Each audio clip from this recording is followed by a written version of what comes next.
Well, for me, sa akin, kaya ako pipiliin si Manny is masasabi kong meron siyang good intention for your future. Minsan kasi may mga iba, ang habol lang talaga is makabenta na ako ngayon, tapos na. Kay Manny kasi ang nakikita ko is inaalagaan niya yung kliyente niya, not just for today, Agree. pero for future endeavors din. Meron ka talagang tutunguan.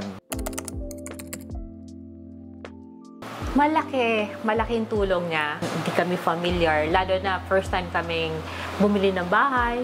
And then first time kaming nagbenta ng bahay, so hindi kami masyadong aware doon. When we met him, yung trust namin sa kanya, hindi naman niya sinira eh. Yung guidance na binigay niya sa amin, how to sell and how to buy, nakatulong.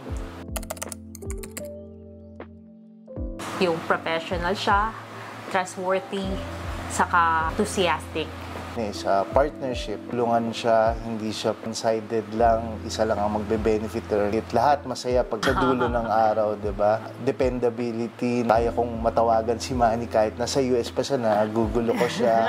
Trust and transparency of everything, the whole transaction, klaro lahat. Ito yung papeles, basahin nyo. Nakalatag na yan. Mayroon kayong complaint or comment, sabihin nyo na, ayusin natin. Totoo to, Manny, ah. We don't know about buying properties, especially got married. Wala pa kaming alam. If you don't know anything at first, better to research, talagang look for a good broker. Trust the process.